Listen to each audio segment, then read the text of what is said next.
Okay, so remember your worst roommate ever. Yeah. Like, but what was it about them that made you just crazy? Oh, we've all had them. You know those roommates that just push all your buttons, make you rethink the whole idea of clean. Exactly. So today we're going deep, like way deep, into some truly wild roommate stories from the true crime podcast Morbid.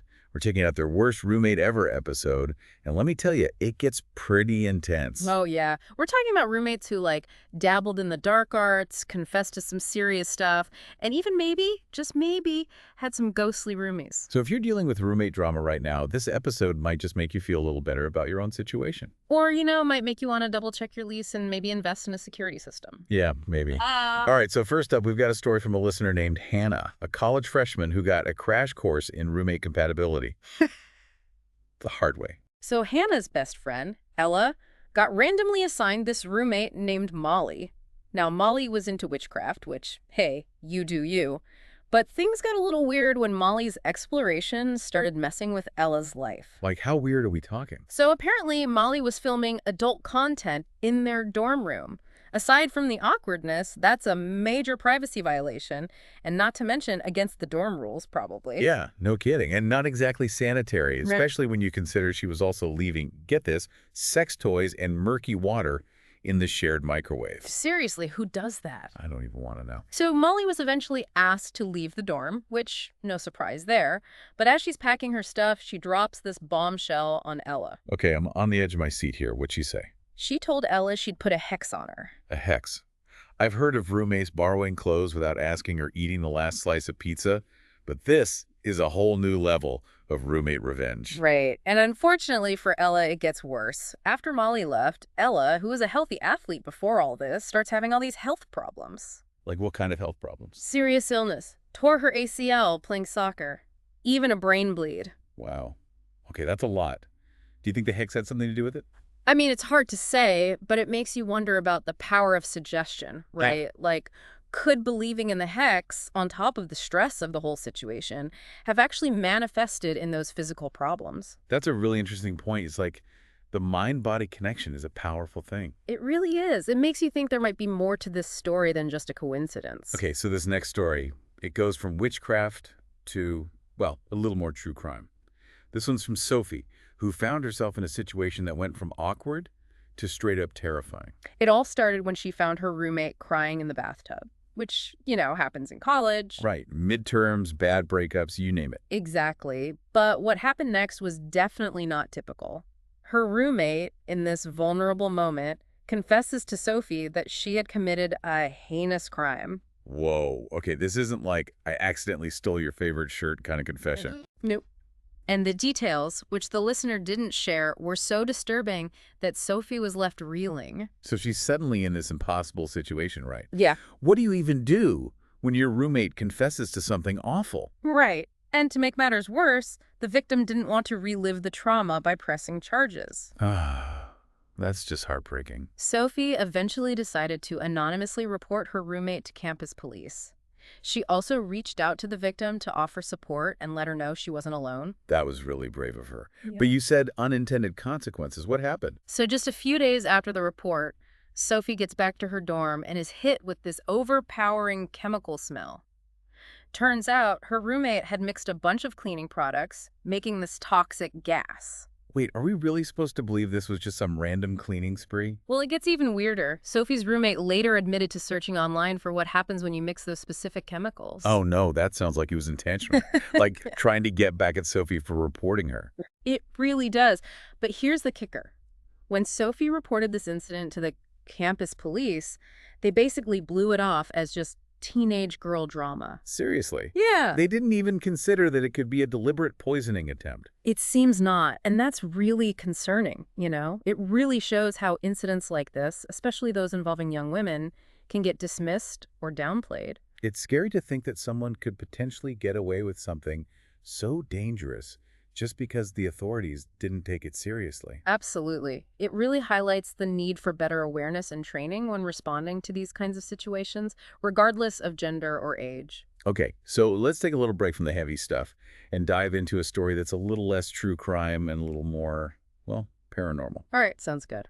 What do we have? This one comes from Sam, who grew up in an old farmhouse, like a real deal, creaky floorboards, spooky attic kind of farmhouse. Oh, I love those. And as a kid, Sam had this really creepy experience in the bathroom. A haunted bathroom. That's a new one. Right. So we're talking unexplained footsteps, shadows, that kind of thing. And just to add to the whole creepy vibe, Sam described finding what he called myopic spooky dookie in the bathtub. Okay, that's a phrase I never thought I'd hear, but it definitely paints a picture. It does, right? So anyway, years later, Sam's parents, maybe trying to figure out what was going on in their house, they invited a medicine man over. A medicine man, like a shaman or something. Yeah, something like that. Yeah. And using dowsing rods, those L-shaped metal rods, he confirmed that there were two spirits in the house. Oh, wow. So not just one, but two. Two mischievous spirits, according to the medicine man. Mischievous, so like not evil. Yeah, more like pranksters. Yeah. And here's the funny part. The spirits, through the medicine man, admitted to ripping down some tacky wallpaper that Sam's parents had put up. Wait, so even ghosts have bad taste? Apparently. But it's interesting, right? Sam, who was terrified as a kid, he found some comfort in knowing there were actual spirits there. It's like putting a name to your fear makes it less scary. Exactly. It's kind of validating, knowing he wasn't just imagining things. It really is. Sometimes knowing the source of the strange or unsettling, even if it's supernatural, can make it easier to accept. All right, so for our next story, we're heading to sunny Southern California. This is where a listener named Lizzie went on an adventure that almost ended in tragedy. Lizzie, she was this free spirit, decided to skip college and move in with two guys she knew from high school. They were all about partying, trying to make ends meet, living life on their own terms. Sounds like the classic coming-of-age story. It does, right? But things take a dark turn one night when a friend pulls Lizzie aside with this chilling warning. Okay, this is where the suspense music would come in. Totally. The friend tells Lizzie that her roommates are planning to rob a drug dealer and that they're willing to use deadly force. Whoa, hold on. This isn't just bad roommates anymore. This is life or death. Right, and something about the warning must have gotten to Lizzie because she decided to trust her gut and get out of there. And good thing she did, because years later, she finds out that one of those roommates is serving a life sentence for double murder. Yeah, turns out that warning wasn't just an empty threat. Talk about a close call. Yeah. It makes you realize sometimes those carefree choices can have serious consequences. Absolutely. And trusting your gut can be the difference between a fun adventure and a real tragedy. It also shows how important it is to surround yourself with people who have your back.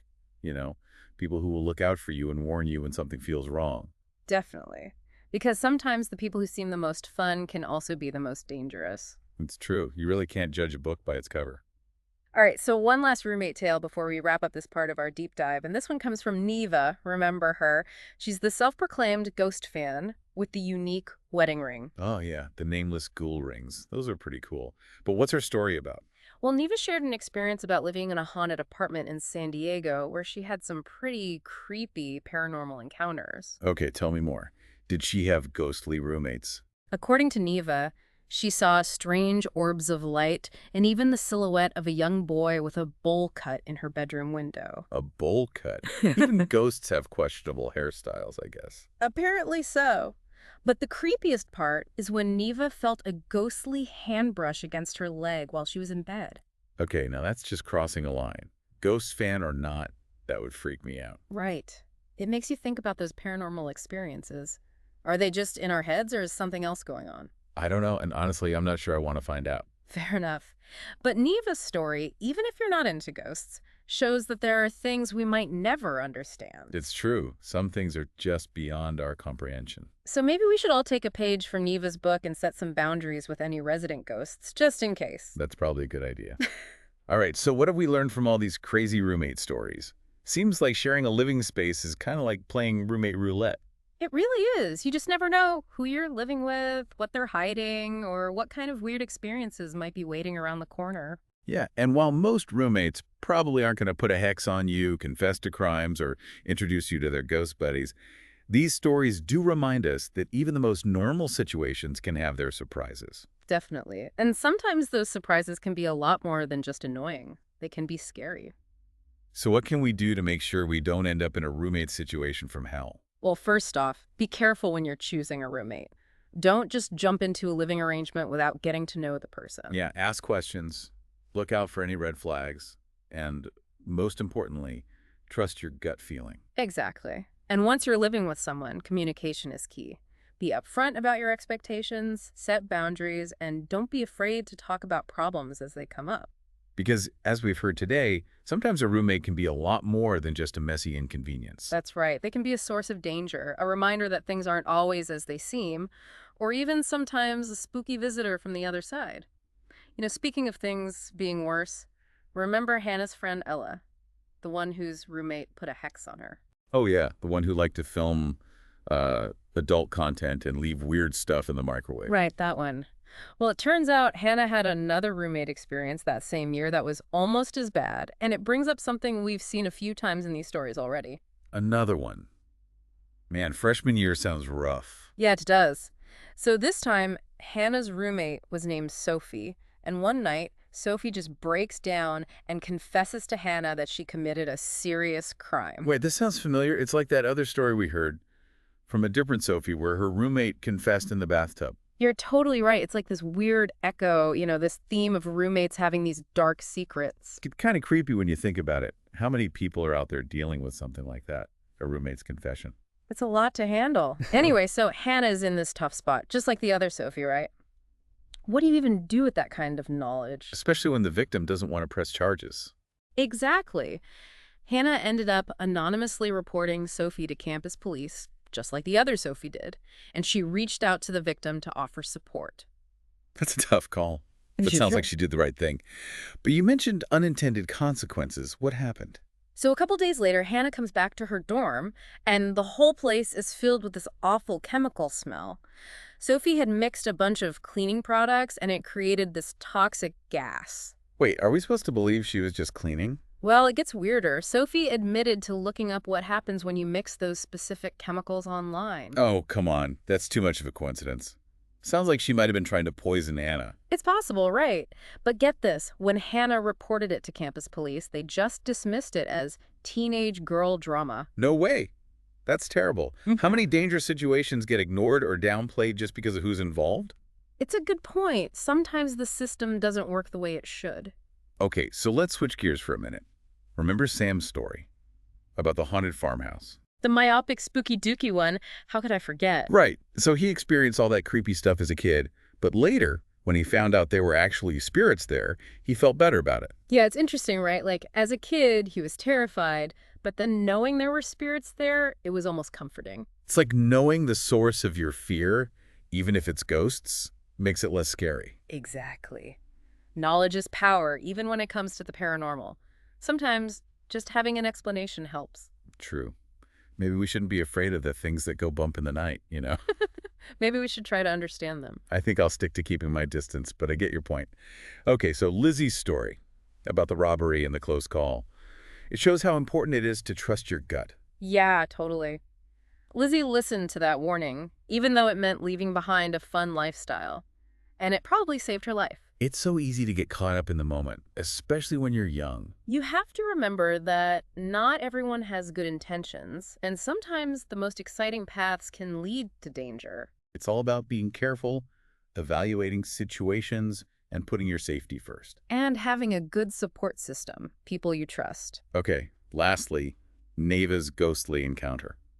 Even someone who loves ghosts can be freaked out by them. It's one thing to read about ghosts or try to talk to them, but to actually be touched by one, that's different. Yeah, it's creepy. It makes you think about the boundaries we have, even with things we can't see. Totally. What one person might think is a friendly ghost touch, another person might find terrifying. I think I'll pass on the ghost touches. Probably a good idea. But Neva's story shows that there are things in this world that we might never fully get. Some mysteries are just too big for us. Maybe. Yeah. So as we head into the last part of our deep dive, let's remember to be aware, to be prepared, and most importantly, to trust our instincts. Because you never really know who you're living with. It's weird, right? Like all these crazy stories kind of make you appreciate the little things that bug you about your own roommates. Totally. Suddenly that pile of dirty dishes doesn't seem so bad. Right. I mean, compared to hexes and poisonings and creepy ghost touches, a little mess is nothing. It's all about perspective, I guess. Speaking of perspective, it's interesting how many of these stories were about college roommates. Yeah. I guess it makes sense when you think about it. College is often the first time a lot of people live away from home, right? Yeah, and they're just thrown into these living situations with people they don't even know. Like a social experiment or something. Right. Figuring out how to share a space and deal with different personalities and all that. Sometimes it works out, and sometimes, well, you get these wild stories. It shows you how unpredictable people can be. It really does. You never know what you're going to get. I mean, we've heard about everything from witches to ghosts to almost murderers, It's a pretty wide range of human behavior, that's for sure. and reminds you that you never really know who you're living with. Nope. And that's part of what makes these stories so interesting, right? The mystery. Yeah. Even in everyday life, there's always the possibility of something unexpected happening. It's what keeps things interesting. But as we've learned, sometimes those unexpected things can be pretty scary. Exactly. So that's why it's important to be careful, to be aware, and to trust your gut. If something feels off, don't ignore it. Right. Speak up, set boundaries, and if you need to, get out of there. Your safety is the most important thing. And remember, there are people you can talk to if you're in a bad situation. Friends, family, campus authorities, whoever you need.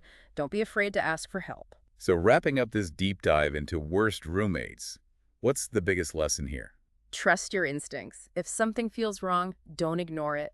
Talk about it, set limits, and if you have to, get out of there. Because like we said, sometimes a roommate is more than just a pain in the neck. Sometimes they can be dangerous, or a reminder that things aren't always what they seem, or even, well, something spooky. So next time you're annoyed by your roommate's mess, just remember, it could be a lot worse. A lot worse. And if you ever find yourself living with someone who's a little too into witchcraft, or a little too likely to confess to crimes, or maybe even a little too friendly with ghosts, well, you know where to find us. We'll be here, ready to dive into the weird and the unsettling and help you make sense of it all.